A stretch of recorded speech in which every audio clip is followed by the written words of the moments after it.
day and welcome. I'm Fildebrandt, publisher of the Western Standard, and you're watching The Pipeline. Today is, the hell is today? It's the 21st of January. Still getting back into the routine of it. It's actually the first year of my life. I think I've not actually gotten the year wrong once when writing out the date. I'm getting better in my old age. I'm joined by usuals, former Western Standard opinion editor Nigel Hannaford. Nice to be here. Western Standard news editor Dave Naylor. Good day. And filling in for Corey Morgan on his show and his slot on the pipeline is Lindsay. Hi, Lindsay Wilson. Lindsay Wilson. Your name has changed before. I had a brain fart. So. Okay. Yeah, I got caught. All right. Well, we're going to be talking about the New World Order as Canadian Prime Minister Mark Carney sees it. He was in China for a trade deal. He gave a speech to the World Economic Forum in Davos, followed today by Donald Trump. Very interesting stuff there. He used the term New World Order, which is, and then flew immediately to the World Economic Forum. I'm sure that won't set conspiracies alight. We're going to talk total recall failure. These big, audacious plans to recall every single member of the UCP in Alberta, they have failed. Operation Total Recall is a total failure, it would appear. Their main target, the education minister, Dimitri Nicolaides, ostensibly the guy they wanted the most to get for using notwithstanding clause, legislating teachers back to work. And also the guy who I think holds the closest, most narrowly won UCP seat in Alberta. They failed to get him in a recall, and they failed by about 100 miles. They didn't even get within screaming distance. Very embarrassing.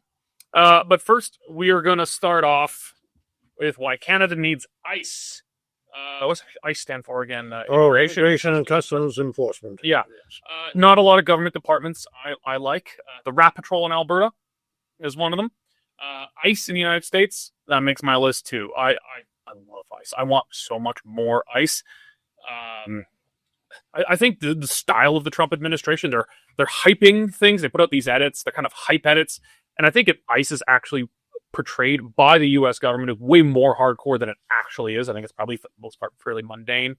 But you've got these protesters, mostly Somali illegals and liberal white women in Minnesota, who are committing pretty serious crimes, disrupting federal law enforcement from carrying out its lawful duties, resulting in one woman who did some very inadvisable things and ended up getting herself shot for her trouble just the other week. But it's totally out of control. Now they're attacking churches, literally invading Sunday services during service, invading religious services. They're pulling people out of cars and attacking them. It is total mayhem. Talk of invoking the Insurrections Act in the United States. Maybe we'll just start with what's happening there, and then maybe we'll get to why Canada should be as cool as ICE. Well, I think you summed up pretty well what is happening there. What you didn't mention, which is highly significant, is the role of elected officials in stimulating disorder. When you have the governor of the state, when you have the mayor of the city saying resist ICE, by the way, cover your cell phones, make sure that you're not easy to follow.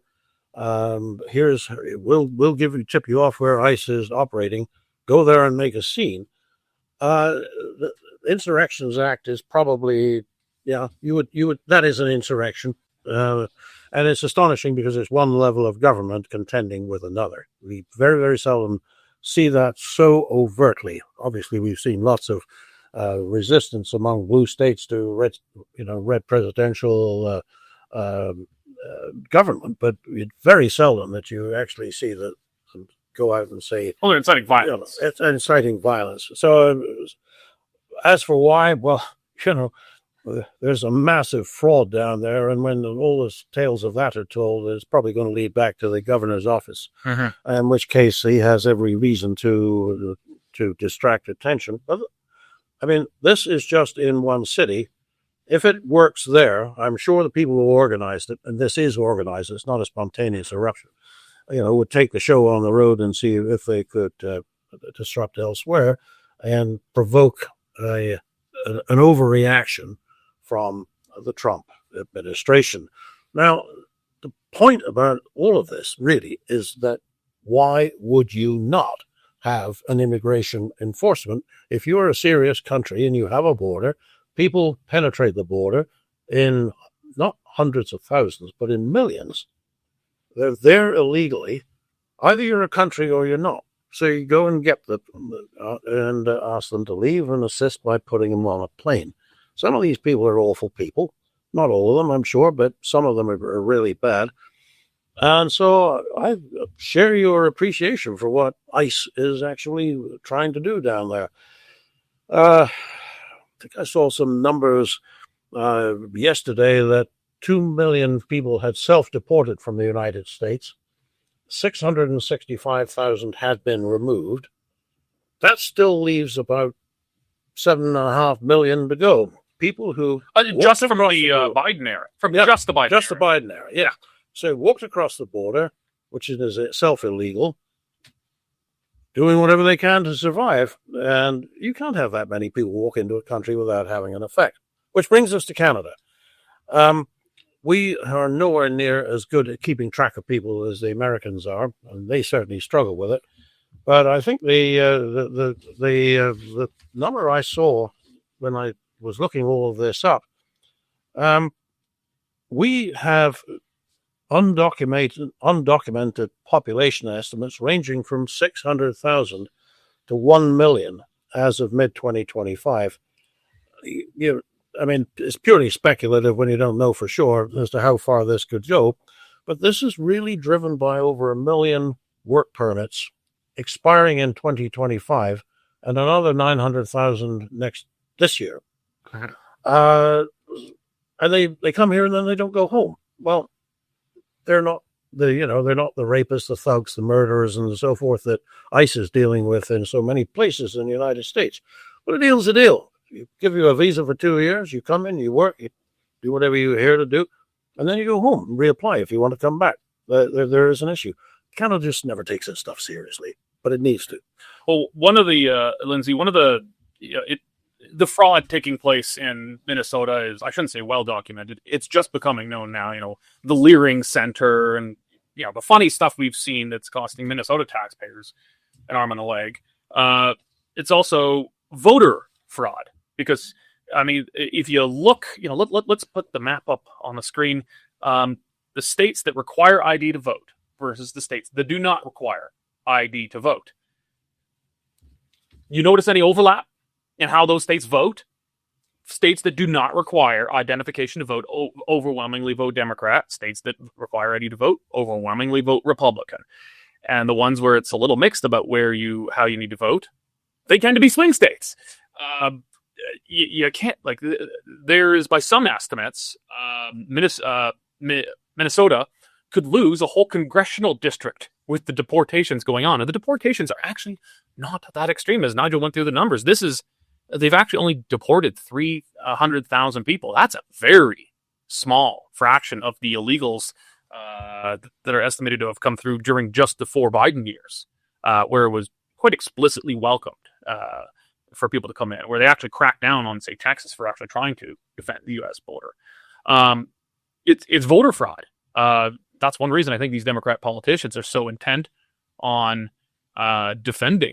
stopping deportations of illegals, is that they need them to vote. And in states that don't require voter ID, well, they're just taking their word for it. You're telling me that, the guy running the Leering Center would think twice about casting a ballot without being a citizen? I don't think so.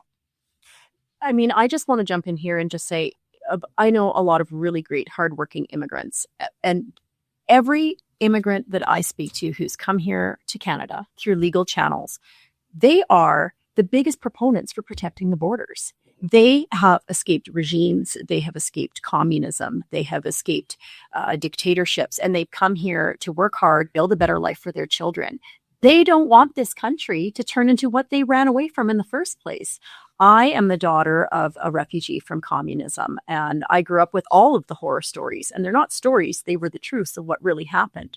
And so I think we have to, we let the left really turns this into a big culture war. You have to protect your borders as a country.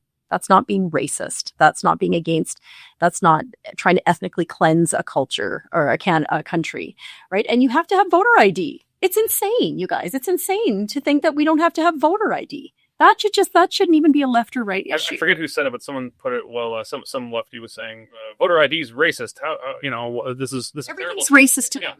Then someone replied with a great remark: "Says just pretend it's a vaccination passport." Right, but everything's racist. You're trying to buy a sandwich. Right, exactly. Speaking of racist, the other person not coming well out of this is our friend Don Lemon, who stormed friend in quotation marks, who stormed into that church in Minnesota, and then in later broadcasts said all those people in there were not real Christians and in fact were white supremacists, and which basically at the end of the day it caused one of the greatest laughs I've ever heard coming out of Derek's office, and I'll let him explain why. Oh, what did I do? About when he was being charged. Oh, yeah, okay. So he's being charged, for invading a church. There's something called, America. They have creative names for their legislation. This one's called like the KKK Act or something, because black churches would be targeted by some unpleasant people, like the Klan, and so it's called the KKK Act. And so Don Lemon, a black guy, is charged under the KKK Act on MLK Day. Martin Luther King Jr. Day. Like, oh boy. Sometimes the universe just comes together. God doesn't often just reveal himself to us, but sometimes he gives us pretty strong hints that he is real and works in this world. Uh-huh. You got to wonder why Lemon inserted himself into that situation. I mean, he's professionally, he's on the down track anyway, but this, I would think... He just wants to try and be relevant again any way he can. Well, I guess, these kinds of people think that this legislation should only target the other. And maybe traditionally it only has. That it should target a Klansman coming into a black church. But they don't think that the same law would apply to a black man invading a church with white people in it. I'm sure there was probably others in it. I don't know. I haven't seen the congregation of the church. But he just seems to think that law wouldn't apply to him. No, it bloody well does. Maybe traditionally there's been governments that just wouldn't apply it to them, but it seems pretty reasonable here. It was chef's kiss good. But Dave, there seems to be zero appetite from Canada's federal government for any kind of similar enforcement. They're just relying on people who were let in into the Trudeau years, saying, "Well, you're supposed to go home." I mean, it's got about as much teeth as the recently announced federal gun grab, or everyone got, all the licensed gun owners in Canada got this letter in the mail from the government saying, "Thank you for not using your prohibited firearms during this period. Please kindly hand them in to Papa Carney." Is there 25? How many did they yield? I think they got 25 guns. And that is out of like Cape Breton, where people are relatively more deferential to the government than And how much did it cost to implement this whole gun grab? They spent millions on it. Millions. There's one taxpayer at the end of the day. Yeah. So, I mean, it's got about as much teeth as that. Thankfully, instead of sending government door to door and go round up the guns of lawful, peaceful gun owners. So that's obviously not hard. But in Canada, our whole plan to get rid of all of these people who are now here illegally, because we let them in legally, temporarily, I think Trudeau was planning on, they were just going to be here permanently. They're here under a temporary visa to work, but there was a big wink, wink, nudge, nudge that you are going to be here permanently. Go to some diploma mill, get a bullshit degree or a diploma in something that you only have to show up for class. Get your bullshit diploma from a diploma mill. After a couple of years, you get permanent residency and then citizenship. There was kind of a wink, wink, nudge, nudge. So they didn't even bother tracking these people. We've just asked them to go. And yeah, I'm sure some have probably gone. But we've got no idea. We have nothing like ICE in Canada to crack down. According to the facts revealed in the investigation, we've lost track of 30,000 who actually are wanted for deportation orders, as opposed to merely a little student from somewhere who's been pulling coffee for the last 2 years. Mm-hmm. You probably aren't that interested in her, but there are some bad dudes out there. But we were interested. Their deportation orders, we don't know where they are to enforce the orders. Well, I want those guys gone first, but actually, I do care about the person who's just been, pouring coffee for 2 years, because we've flooded the labor market. We've created this underclass of people, or people born in this country can't get entry-level jobs now. It does matter. We've distorted the labor market. We've taken away people's birthright. It actually does, and we can't. There's just no way any society can integrate this number of people from an alien culture. You can't do it. It's just too many. So, yeah, I mean, there is the big fish to fry, and they should be the first ones. Those 30,000 we want who are criminals, we've lost track of. Eric, in theory, I completely agree with you, but there's one particular one who does pour coffee who my son wants to marry. So I want her here. Okay? We're allowed to be a little bit particular. I got my exceptions on 29,999. Let's round them up and ship them out. I've got people on my do not deport list as well. Okay, good. Yeah. All right. We'll zoom it out. I guess it's Canada and the States again. So Carney was in China for trade talks. I mean, it's something we should always be pretty leery of, because China is a pretty hostile actor. It's notoriously been involved in our elections, intimidation of Chinese Canadians, manipulating them. It's something we need to be on guard on. But, under the Trudeau government, Canada had imposed 100% tariff on electrical vehicles coming into Canada. That was designed to make Doug Ford happy, to protect the not yet really existent EV battery and EV manufacturing industry in Ontario, subsidized with endless billions of both Ontario and federal taxpayer dollars. I think it works out to something like $5 million of taxpayer subsidies per job. It's worse than Bombardier. Like, it's sickening how subsidized these things are. So it's an industry that I don't think the laws of economics agrees should exist. But China, in retaliation, slapped a huge tariff on Canadian canola, beef, and pork, which are particularly important to the West, especially canola and beef, but pork as well. So the Western Canada was being penalized to support an industry in Ontario that doesn't even really exist, and exists only by a combination of tariffs and massive, massive subsidies. Carney went to China and got a deal. Yes, he did.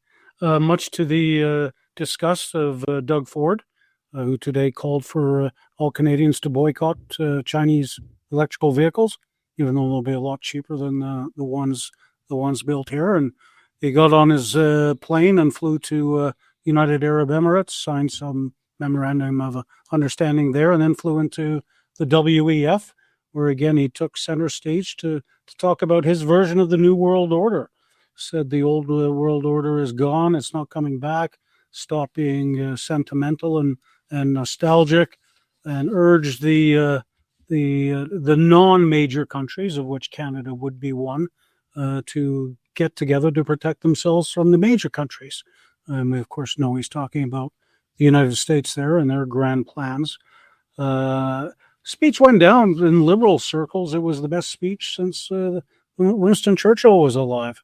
I would argue that it goes beyond liberal circles. I'm really amazed at how many people are just stunned at his charisma. I mean, the guy can talk, and it's very distracting because, well, it's identity politics are what they are, and I think the Conservatives are in a little bit of trouble. Well, I disagree with you about charisma, because every second word is Yeah. But it's a change to have a Canadian leader who's intelligent, who's up. I don't dispute that.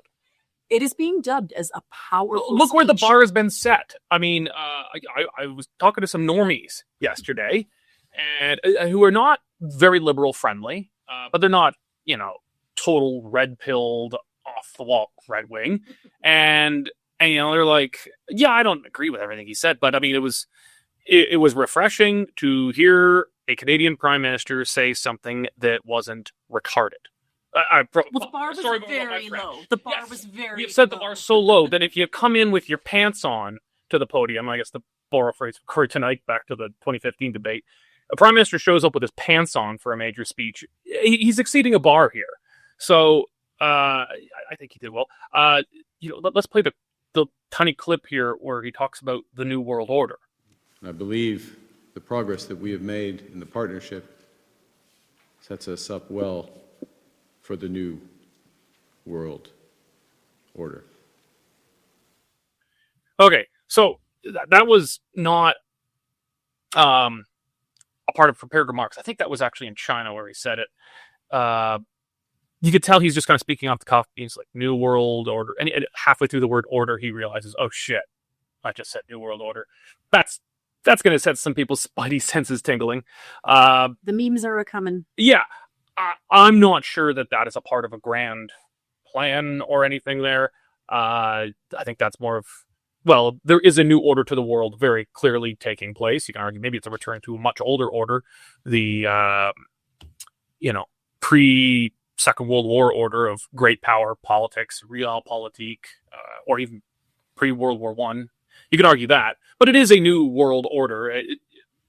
There's New World Order, small caps, and then there's New World Order, big caps, as a noun. It can mean different things. But, yeah, then he takes off to the World Economic Forum, Nigel. I mean, the combination of those things, China, New World Order, World Economic Forum, it makes for an eyebrow-raising mix. Well, it certainly does. To the point of the speech, from the technical point of view, it was a good speech. It followed the classic Aristotelian laying out of, introducing yourself, laying out your facts, making the argument, and so forth, and a rousing ending. So in that sense, it was good. And if you were a part of that very small percentage of people whose conversation is about variable geometry, hegemons and hyperscalers, value-based realism, plurilateral trade, all the kind of things that we talk about when we're just having coffee and wasting time. You probably found that highly illuminating, something to really think about. But there's one thing about that, and again, this is in some ways this is a product of the good intentions that went into preparing this speech, which I suspect is Mr. Carney's personal speech, not a speechwriter prepared thing. But, he starts off talking about the United States kicking over this old world order that's never going to come back. Well, Russia and China kicked over the world order that had emerged after the Second World War about 30 years ago. What is it about the United States that it becomes the country that has to uphold this world order that nobody else pays attention to, and which the people that it benefits, Canada being among the first of them, don't seem to want to pay for? That he did not address. He should have talked about what our obligations are. He spoke for quite a while about what we were going to do, but we've never done it in 50 years. Patrolling the Arctic, we're not patrolling the Arctic. We have a satellite that looks down on it, and if they see something fishy, they tell the Americans. They tell the Americans, I mean, no, I know that was kind of an injection of sarcasm, but the actual fact, no, the first what they do. We don't even shoot down balloons, So, it was heavy on the.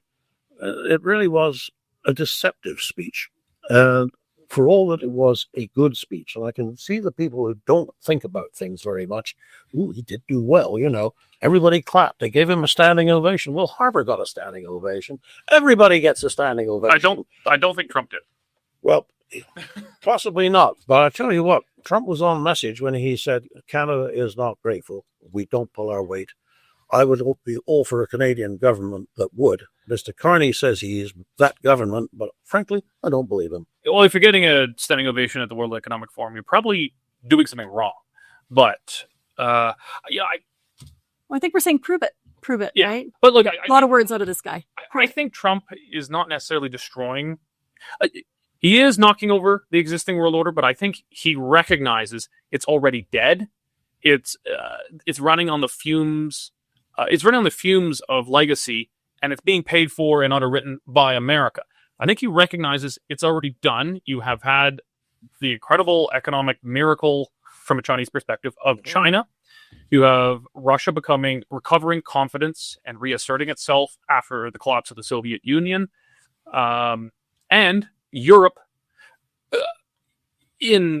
right now before our eyes, essentially ceasing to become European. So, like, losing that shared sense of history and civilization. Europe is about to become something totally different, no longer a reliable civilizational partner.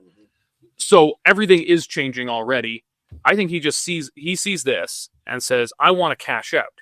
The show's already over. A lot of, it's like if you've seen the movie Margin Call. He knows something, but the other guys don't. And so he's betting against the market. And they're trying to cash out, decouple America from these institutions, from its liabilities while we can. And in this new world order, the strong take what they will and the weak suffer what they may. Exhibit Greenland. Right, it was when he quoted Thucydides to launch his speech that I thought, this is going to... If I had ever prepared a speech for Harper with a line like that, he would not have used it. Greenland is perhaps the one country in the world, even Canada could have taken. Yeah. Barely, but we maybe could have pulled off Greenland. Well, we've got more dog teams than they do, so it's I'm sure you're right, Derek. Yeah. But look, the Yanks owe $38 trillion. The interest on that $38 trillion is more than what they spent on their military. They have got a very big financial problem, and just to expect the Americans to carry on paying the freight for Western security, it's time everybody else stepped up. But it's not even just that. I think Trump is now fine to let NATO die because NATO had shared security interests and it was a shared civilization. It was essentially the main block of Western countries. And Europe is essentially ceasing to become Western. Mm-hmm. Right now. This is not a theoretical thing. This is not down the road. It's right now, ceasing to become Western. And so at that point, it's scarcely democratic. If you look in Britain, Germany, any of these countries, you could be jailed for offensive tweets or criticizing government officials. So they no longer share civilization in common. They no longer share values around free speech.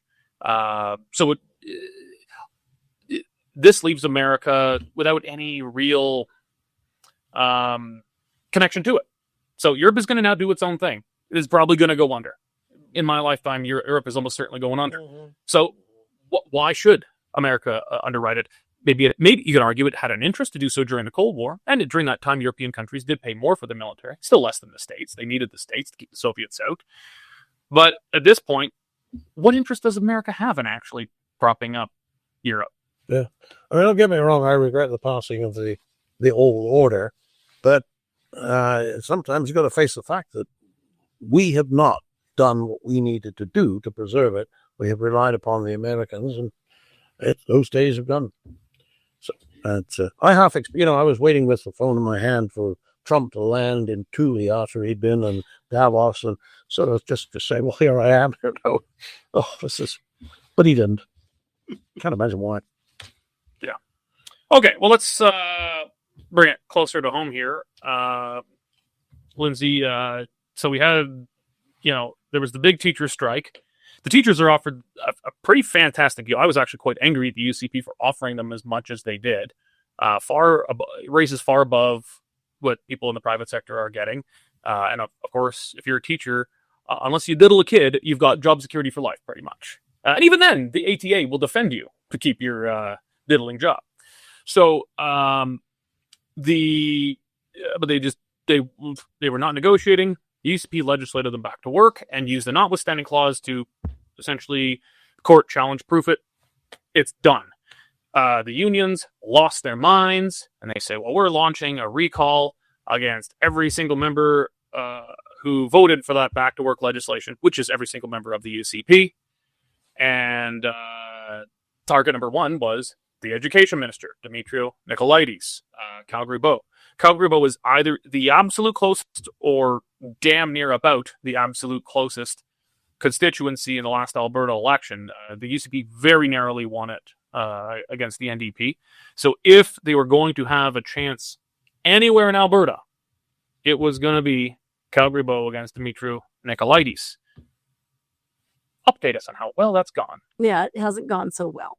So, well, depends on what side that you're on, certainly. But, you know, when this, some of us were really busy with the municipal election that you may have heard about in the fall.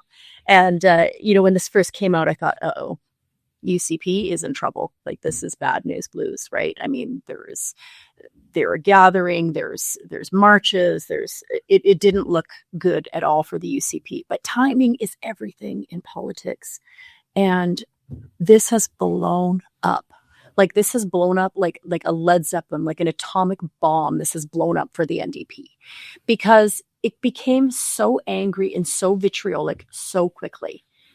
And they fell so short. So there's 26 recall campaigns. And the only one that I think probably from the UCP's perspective that they were legitimately worried about was the education minister, was Dimitrios Nikolaides. And that's fallen, that date has now passed, right? They needed to reach the 60% threshold. And what did they get to? And I actually, we'd have to look up the numbers, but they were thousands short. 6,500 they got, 16,000 they needed. Yeah. So 10,000 short. I mean, that's not just like, hey, good effort, guys, right? Like, that's like, this was a total bomb, total failure. And I mean, let's be honest about the true cost to the taxpayer, right? Like, it cost a lot of money if these recalls even went through. So there's a bit of an irony here, right? Like, recall legislation is UCP legislation, and it did backfire on them initially in the sense that, you know, it gave their opponents this big megaphone, but it also acted as a real world stress test. So, and the law held, and recall's hard, and that's probably by design. So the problem for the NDP is they really overestimated how transferable this union anger would be to the general electorate. And the timing's really bad for them. You know, if this was like minutes away from a set date provincial election, I would say, you know, the Conservatives would have been in a lot more trouble. But there's so much time to rebuild between now and whether it's this coming fall or whether it's in 2027. There's so much time to rebuild. And this just looks like a bunch of angry union activists, and it doesn't even look like the grassroots had anything to do with this. So I think it shows a lot. So this showed that there was intensity without reach, that there's loud activism that just didn't translate beyond a very narrow base. And it's a good news story for the UCP, and it's all what they do with this. I do want to say a little bit in defense of teachers. I want to say that I'm a huge proponent for choice in education, right? I believe the funding follows the student. There's a lot of misconceptions out there that you know, this funding, private education funding, like it doesn't cost, there's no tuition for you, like there's school fees, but there's no tuition for you to go to charter schools. The reason that charter schools and independent schools, and as a parent who has one in public, one in Catholic, and one in independent school, I will tell you which one, hands down, is the best school, and that is the independent school. Is that your situation? That is, I have one each. I truly do. I had to pull one from the Catholic program, not against the Catholic institution, but my child has some unique challenges where she needed some more supports, and she needed to be in a different kind of program. These independent schools are phenomenal. I am not a wealthy person, and there's this stigma that still the advocates can't break through, that independent schools, charter schools are for the wealthy. They aren't. Most of the students are not wealthy. They're not from wealthy families. So let's just refer to, just very quickly, let's refer. Well, we're not talking about charter schools today. No, we're not. But anyways, that's the anger machine that comes behind this. Yeah. So let's have a little bit of compassion for, yes, we know that schools are overcrowded. We know teachers need more resources, not necessarily more pay. They got that right off the hop. But at the end of the day, this comes down to big federal immigration problems where there's hordes of people coming into this province and all of our systems are strained. So if you want to blame somebody, maybe don't necessarily blame the UCP government and maybe look to the federal policies that allow it to happen. So back to recall. I agree with you. I agree with you. But The one wearing the big clown suit and all this is Gil McGowan. When the teachers were ordered back to work, he blew a gasket. He called press conferences. General strike. He's talking to all his unions. Going to be a general strike. Going to overthrow the government. And it was some pretty slick recall stuff that, I got handed in my mailbox, printed out stuff, and it wasn't cheap. And it was all, I'm sure, AFL money. I'm sure if you're a union person, you're not overly thrilled with the way your dues have been spent on this. Allegedly. Allegedly. But if you're, he went all in. He went all in on this, and he was confident, and it's just blown up in his face. And it was a dismal failure, I think, as we've been predicting here since day one. Yeah. Now, if there is anything they get out of it, it's that now the NDP has denied they had anything to do with this. Okay, sure. But it's kind of like the independence movement. The independence movement is not the UCP, but in the Venn diagram of the individuals involved, it overlaps a lot, right? So the NDP has claimed it was not involved. Yes, on an official organizational level, I'm sure Nenshi was not saying, okay, go knock on these doors here. But on the personnel level, it's the same people. But there is something they do get out of this. You are mobilizing organizations of volunteers in advance of a campaign, and you're building lists of identifiable voters. So if someone's willing to sign a recall campaign against the UCP MLA, there is a strong likelihood that they are at least open to voting for the NDP or not for the UCP in the next election. So there is something to be gotten out of this, out of these failed campaigns. If you say you did a citizens initiative referendum petition, same kind of thing. Even if you didn't hit your threshold, you're building lists, you're building organization, you're raising money. Someone's getting paid out of this. So I mean, there is some political and electoral benefit out of it. We're not seeing the kind of egg on face that one would expect if the legacy media was being fair and even keeled about this kind of thing. It was front page news over and over and over. Hey, Danielle Smith is being recalled in her riding. Guys, I know Brooks. She ain't getting recalled. It's not bloody happening. But it is newsworthy that those petitions were being started. It's newsworthy, but this was front page headline everywhere. It seems to be getting downplayed quite a bit, Nigel, now that these things are epically failing. Yes. Well, of course, there is a tendency within the news media to look for patterns in events. So if Demetrius Nicolaides is getting recalled, this person is getting recalled. Oh, we got a momentum here. There's something. Daniel Smith is getting recalled. It's everywhere. Okay. And then all of a sudden it isn't, and the story falls apart and they leave it alone. I mean, it happens in so many different fields, and some of them aren't political. But are we talking about media bias here, or are we talking about... I'm just saying how the media cleared the recall campaigns, but I mean, they've failed tremendously. Yet there's egg on their face, but they're not getting the kind of embarrassment that they probably deserve for failing in every single riding. I think this is actually very promising for the UCP for all the obvious reasons, but also for this other reason. They have been the subject of a propaganda attack now for more than a year, with the unions and the medical associations relentlessly broadcasting their opinions about the way that the Smith government is handling health. You can't turn on the local radio here without it'll be a message from the nurses or it'll be a message from the doctors. And it's consistently anti-Smith. Nobody speaks up for them. The truth of the matter is that it's an incredibly difficult file, which they all know, and that the Smith government has made some important changes of policy, which they also know and deeply regret, because it's their ox that's getting bored. The public doesn't really get into it that deeply. So my point on this is that if the public didn't respond to the recall campaigns in, 21, 22? 26. 26. If the public in 26 marginal seats is not responding to a recall campaign, I have some hopes that they are going to ignore this relentless propaganda, which is very misleading and not to the advantage of the UCP. The UCP is going to have all the problems they want. Well, and remember, their stated objective was to recall every single MLA who voted to legislate the teachers back to work. So that's 50 odd, 53, something like that. Every single one. They got petitions certified, which doesn't take a lot, but they got petitions certified at 20 odd. Mm-hmm. And in the the one that they had the very best chance. When I admit, even I thought maybe they'd have a chance because it was such a close marginal seat, and he's the education minister.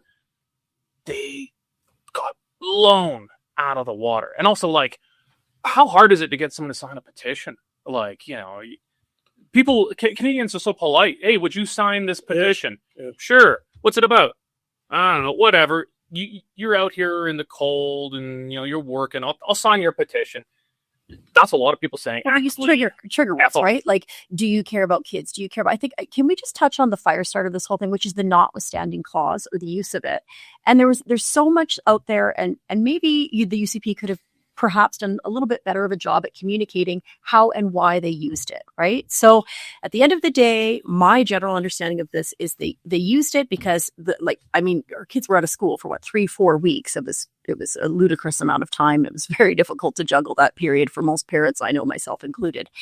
But the government said, listen, if we don't use this is going to get tied up in courts forever and cost a boatload of money. So they implemented that. And very quickly, just some quick stats for people to keep in mind. And this comes from my friends at the Alberta Parents Union when it comes to the direct impacts on children from prolonged strikes.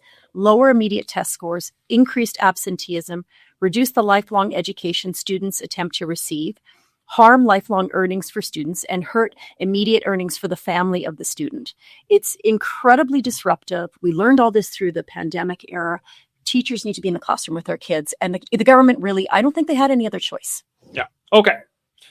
All right, that's it for there. We'll put a pin in our main headlines, go to our parting shots. Lindsay, is this your very first time on the pipeline? This is the second time. You pulled me in really quick last time I subbed in for Corey. Okay, so last year. But we didn't have parting shots then, so this is your first parting shot, so you get to go first. Oh, man. I think I'm going to circle it back to what I talked about on the show earlier today, which is just... That's not parting shots. It's okay. Parting shot? Okay, well, what is the parting shot? It's okay. Here, we'll go first. Okay, Let's keep go going. first, yeah. It's something we didn't talk about. Okay. It's something we didn't talk about. Let me give you my parting shot. I was on the cruising the internet this morning. I came across Michelle Rempel on X, and I thought, like, people need to hear this. So, look, Carney's speech invoked the words of Václav Havel in that book, The Power of the Powerless. We could do politics, so we pick up on Havel. And the anecdote goes that Mr. Carney cited Havel's greengrocer who refused to display the regime's propaganda sign to argue that Canada and the other middle powers must reject superpower incursions on our sovereignty. Yet for the past decade, it is actually the Liberal government that has asked every Canadian to hang a deceptive sign in their windows, one that argued everything was fine and that ignored a decade of Liberal policies that will leave us with an unprepared military, underdeveloped natural resources, and seemingly untouchable internal trade barriers. And I thought Michelle had it, and I would like everybody else to get it too. Dave. I think one of the bigger issues, and it's going to become bigger and bigger and bigger, is euthanasia in Canada, medical aid in dying. And just want to throw out to my colleague Nigel here, who this week published a big report in the Justice Center for Constitutional Freedoms, a bit of a mouthful, about the subject. So, Nigel, where can people go and read your report? Thank you very much. And look at Linda Slobodian's work on this as well in our files. I've got one. I want to throw to Alberta Independence Movement. This has a lot of moving parts right now. There's a lot of pro-separatist people out there. There's a lot of people who are somewhere in the middle. There's people who are very good conservatives, I would consider, who are really fighting for a united Canada. So everybody be nice to each other out there. There's a lot of evolving parts. This doesn't have to be an us versus them. Watch out for labels, pay attention, but do not underestimate this movement that's happening right now. It is a very organized effort with a lot of grassroots people working behind the scenes, and hopefully we will somehow see democracy in action as a result at the end of the day, however this shapes out. I was going to talk about how Ezra Levant of Rebel News did I don't mean this pejoratively, did the kind of the ambush, came up with a mic, asked him a question because it was right after, another major court defeat for the federal government at Trudeau's time when they invoked the Emergencies or War Measures Act against the Freedom Convoy, and Trudeau had nothing to say about that. But I got better. It just came to me. I've been thinking about this for a few days now. I mentioned how the feds are now trying again to go and confiscate the firearms of people, of law-abiding Canadians, and they say assault-style firearms, military, assault rifles, etc. None of them are, except for one, which they unbanned because a certain group they don't want to anger uses them. But this comes literally days after the Globe and Mail got its hands on a report from the Department of National Defense about kind of gaming out a hypothetical American invasion of Canada. And it was realistic enough to know that, yeah, we can't do shit. Even if Canada had a serious military, it couldn't do shit. And because we have no military, we could do even less shit. But it says best case scenario is, Canadians could fight a guerrilla war, like the Mujahideen or something like that, hit and run tactics. So we have no military, and our backup plan is a guerrilla war with irregular soldiers taking their own firearms to make hit and run attacks against the American invader. With what guns do they propose we do that? So maybe they're going to confiscate all our guns, and then they'll have some drop-off points. Say, in event of an American invasion, break glass in case of American invasion, you can come get your guns back to defend the regime that took your guns against the regime that would probably give them back to you. Great plan for national defense. All right, you bet. This would make a great, kind of dark comedy, I think. like a sequel to Canadian Bacon. Americans do invade. And Canadians go to get their weapons to fight the American invader, and we remember, our own regime took them from us. I'm just wondering who's going to be the brave Canadian who jumps on a horse and rides somewhere and says, the Americans are coming. Paul Revere in reverse. Yeah. All right. That's it. Nigel, Lindsay, Dave, thank you very much. And John, running the studio, thank you. Thank all of you for joining us on The Pipeline today. Remember to go to westernstandard.news, click on subscribe. It's only $10 a month or $100 a year for unlimited access to all Western Standard content. We've got a big team of reporters, our headquarters here in Calgary where we are, but also Edmonton, Vancouver, Regina, Toronto, and soon again, Ottawa, we hope. We need your support to continue doing what we're doing. Thank you very much for joining us today, and God bless.